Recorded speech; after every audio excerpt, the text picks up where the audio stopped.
वंदे वंदे वंदे। जय श्री राम, जय जय श्री राम। मेरे लिए यह अत्यंत महत्वपूर्ण है कि मैं स्वयं मर्यादा पुरुषोत्तम भगवान श्री राम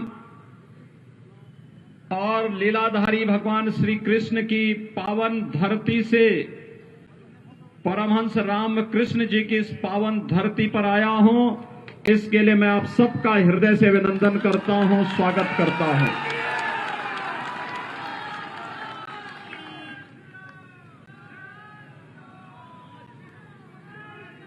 बंगाल की धरती सदैव से भारत के अंदर परिवर्तन की धरती रही है। देश को एक नई दिशा देने वाली धरती रही है। भारत के सांस्कृतिक राष्ट्रवाद की धरती रही है। इसी धरती ने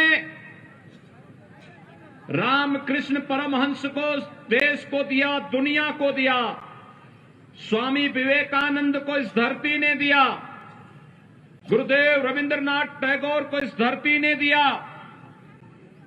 और देश के अंदर देश की आजादी को अपनी क्रांति के ज्वार से एक नई ऊंचाई तक पहुंचाने वाले देश के स्वाधीनता आंदोलन के हीरो नेताजी सुभाष चंद्र बोस भी तो इसी धरती ने देश को दिया था।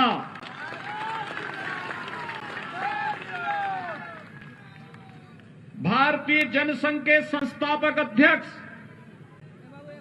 डॉक्टर श्यामा प्रसाद मुखर्जी भी बंगाल की ही धरती में पैदा हुए थे। भाइयों बहनों, महान वैज्ञानिक जगदीश चंद्र बसु की धरती भी बंगाल ही है, और भारत के अंदर अनेक आध्यात्मिक और सांस्कृतिक आंदोलन की गवाह बनी ये बंगाल की धरती। ये वही धरती है जिसने भारत को राष्ट्रगान जन गण मन भी दिया, और जिस धरती ने वंदे मातरम का अमर गीत भी भारत को दे करके एक राष्ट्र गीत भी भारत की धरती को समर्पित किया। और इसलिए मैं बंगाल की धरती को कोटि कोटि नमन करता हूं। भाइयों बहनों, मैं आपके उत्साह का अभिनंदन करता हूं, और मैं आपकी पीड़ा को भी जानता हूं।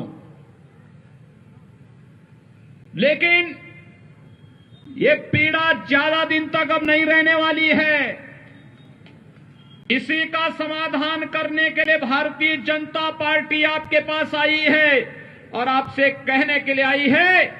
मैं जब मंच पर आया तो मुझे 3 शहीद परिवार, भारतीय जनता पार्टी के जो कार्यकर्ता, जिन्हें टीएमसी के परिवारों ने जिनकी हत्या कर दी थी, निर्मम हत्या कर दी थी, वे 3 परिवार इस मंच पर मेरे साथ यहां पर आए थे। उन्होंने मुझसे अपना परिचय दिया। मुझे देख करके यहां की टीएमसी की सरकार की गुंडागिर्दी और उनके अमानवीय कृत्यों पर देख करके क्षोभ हो रहा था, और तब मुझे लग रहा था कि अब इनके बहुत लंबे समय तक इनकी गुंडागिर्दी और इनकी अराजकता अब नहीं चल पाएगी। मात्र 45 दिन बाकी हैं। 2 मई के बाद टीएमसी की सरकार की विदाई सुनिश्चित है।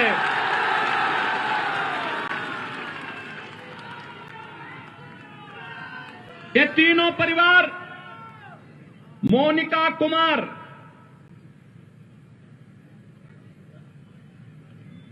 हरिराम महतो और कमीली टुडू, ये तीनों भारतीय जनता पार्टी के उन कार्यकर्ताओं के परिवार से हैं जो लोग शहीद हुए हैं। यहां की अराजकता के खिलाफ लड़ते लड़ते जिन्होंने शहादत पाई है, भारतीय जनता पार्टी के उन कार्यकर्ताओं के परिवारों से हैं। आप देख रहे होंगे मोनिका कुमार क्या उम्र है, इस उम्र में उसे विधवा बना दिया गया। ये टीएमसी के गुंडे एक कानून को नहीं मानते। और याद करना, 2 मई के बाद जब भारतीय जनता पार्टी की सरकार आएगी तो इन गुंडों को चुन चुन करके सजा दिलवाई जाएगी।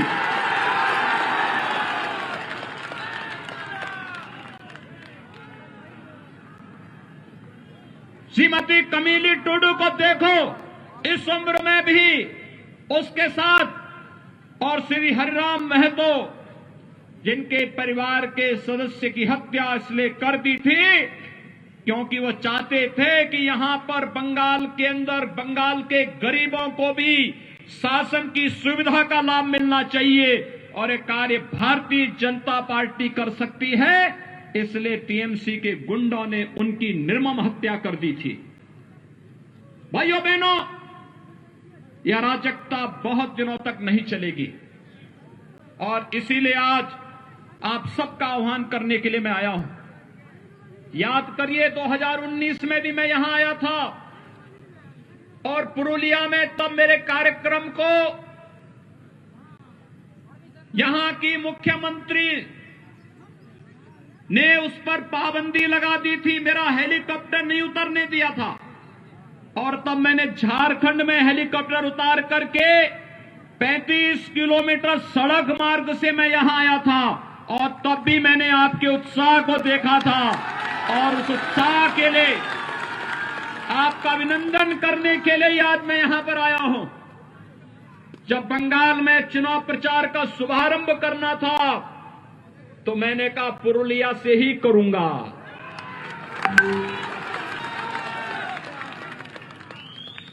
पुरुलिया से इसकी शुरुआत करूंगा। लेकिन मैं आज भी जब आया, मैं देख रहा था अभी भी सत्ता का दुरुपयोग रुक नहीं रहा है। मैं देख रहा था जगह जगह से, हेलीकॉप्टर से मैं देख रहा था जगह जगह भारतीय जनता पार्टी के कार्यकर्ताओं को और जनता जनार्दन को इस सभा में आने से रोका जा रहा था। लेकिन जब मुझे कार्यकर्ताओं ने कहा कि यहां तो अभी सभा में भीड़ ही नहीं हो पाएगी, मैंने कहा चिंता मत करिए, मेरे पहुंचते ही भारतीय जनता पार्टी का बहादुर कार्यकर्ता सारे बंधनों को तोड़ करके सभा स्थल पर पहुंचेगा। और आज एक बार फिर से आपने साबित कर दिया है, हर प्रकार के अन्याय और अत्याचार के खिलाफ आप लोग लड़ते हुए अपनी मंजिल को प्राप्त करेंगे, इसमें कोई संदेह नहीं होना चाहिए। और आज ये सभा उस रूप में यहां पर प्रारंभ हो रही है। भाइयों बहनों, मुझे आश्चर्य होता है, ममता दीदी जय श्री राम के नारे से बहुत चिढ़ती है, और जब मैं यहां पे आया तो मेरा अभिवादन जय श्री राम कहकर के सभी लोगों ने किया।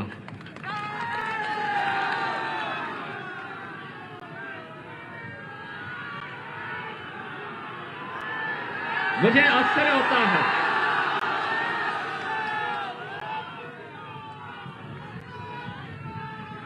वैसे एक परिवर्तन तो हुआ है। 2014 के पहले इस देश के अंदर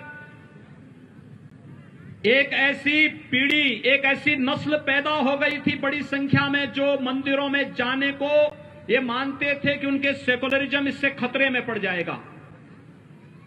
लेकिन आज मैं देख रहा हूं ममता दीदी भी अब मंदिर में जाकर के चंडी पाठ कर रही है।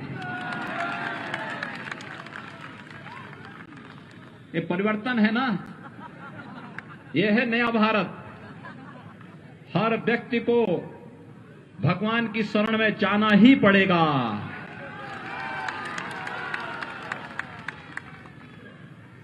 वैसे कांग्रेस के नेता राहुल जी भी चुनाव के समय मंदिर मंदिर जाते हैं,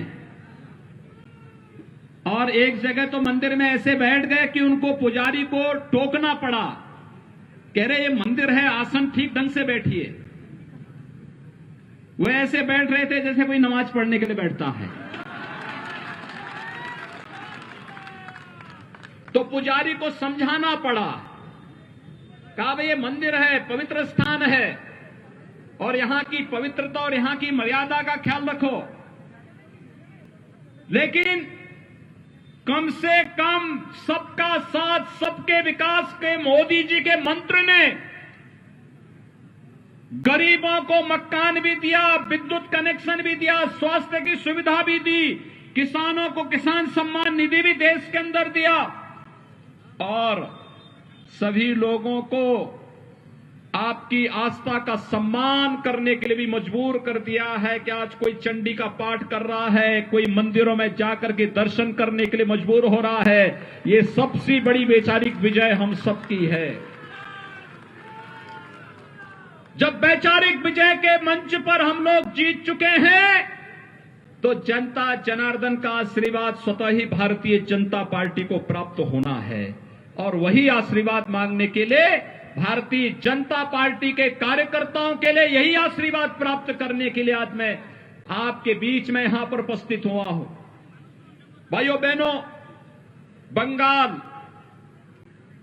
आजादी के समय ये मान्यता थी कि बंगाल विकास की धुरी बनेगा, लेकिन दुर्भाग्य से कांग्रेस ने, फिर कम्युनिस्टों ने, और फिर पिछले 15 वर्षों में टीएमसी ने बंगाल को खोखला बना दिया। बंगाल में गरीबी की दर बढ़ती गई, बेरोजगारी की दर बढ़ती गई।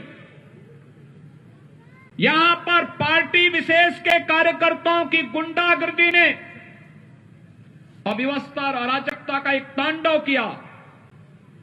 आज आप देख रहे होंगे उत्तर प्रदेश में हम लोगों ने 4 वर्ष से भारतीय जनता पार्टी की सरकार उत्तर प्रदेश में है, 40 लाख गरीबों को प्रधानमंत्री आवास मिला है, 1 करोड़ 38 लाख परिवारों को विद्युत के निःशुल्क कनेक्शन मिले हैं, 1 करोड़ 56 लाख परिवारों को रसोई गैस के निःशुल्क कनेक्शन उपलब्ध हुए हैं, और यही नहीं 6 करोड़ की आबादी को आयुष्मान भारत का 5 लाख रुपए का सालाना स्वास्थ्य बीमा का कवर मिला है, और 2 करोड़ 42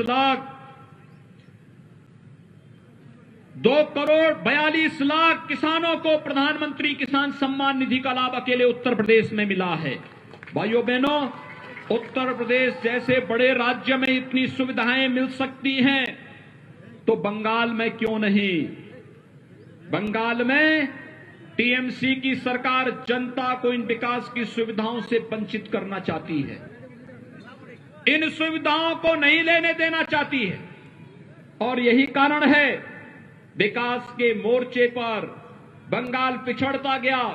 यहां गरीबी बढ़ती गई, बेरोजगारी बढ़ती गई, और आज इसीलिए प्रधानमंत्री मोदी जी के आह्वान पर, अमित शाह जी के, गृह मंत्री अमित शाह जी के आह्वान पर, भारतीय जनता पार्टी के राष्ट्रीय अध्यक्ष माननीय श्री जगत प्रकाश नड्डा जी के आह्वान पर भारतीय जनता पार्टी का एक एक कार्यकर्ता बंगाल के नागरिकों को न्याय देने के लिए एक बार फिर से इस चुनावी समर में सबके सामने आया है, और मैं आप सबका आह्वान करना चाहूंगा, बंगाल को टीएमसी, कांग्रेस और कम्युनिस्टों की गुंडागर्दी का अड्डा नहीं बनने देना है, और इसके लिए हमें एक बार फिर से अंगड़ाई लेनी पड़ेगी।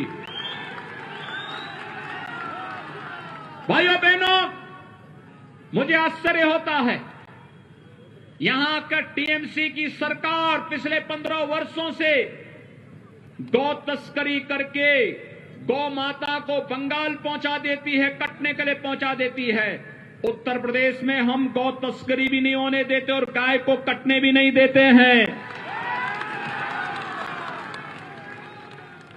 मैं पिछले दिनों टीएमसी के एक मंत्री का बयान पढ़ रहा था, वो बेशर्मी के साथ गाय को काटने की वकालत कर रहा था।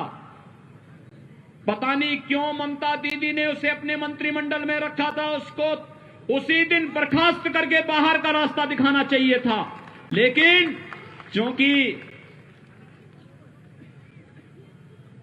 उनकी नेता स्वयं ही इस बात के लिए उनको प्रश्रय देती है, यहां पर अवैध घुसपैठ के कारण पश्चिमी बंगाल में और खासतौर पर इस सीमावर्ती क्षेत्रों में यहां के गरीबों का राशन अवैध रूप से घुसपैठ करने वाले लोग खा जाते हैं और यहां का गरीब देखता ही रह जाता, उसको सुविधा का लाभ नहीं मिल पाता है।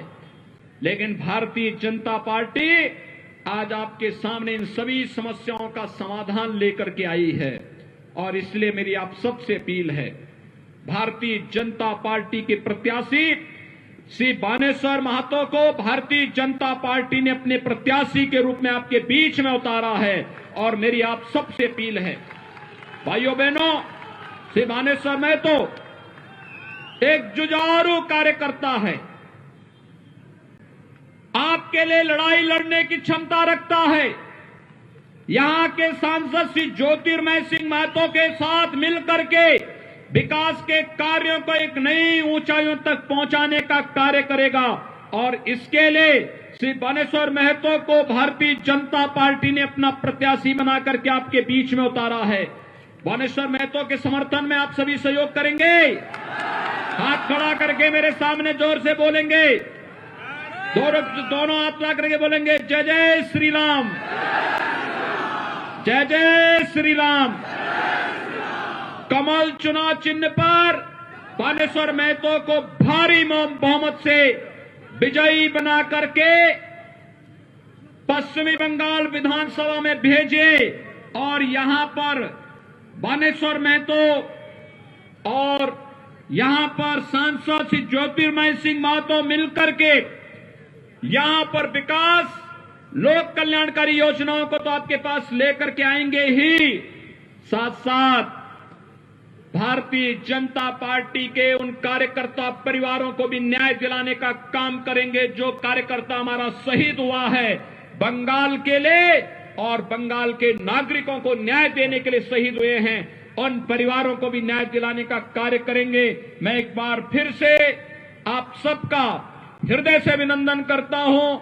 बंगाल की सांस्कृतिक राष्ट्रवाद की धरती को कोटि कोटि नमन करते हुए भारतीय जनता पार्टी को भारी बहुमत से विजयी बनाने की अपील आप सबसे करते हुए अपनी वाणी को देता हूं विराम। जय जय श्री राम, जय जय श्री राम।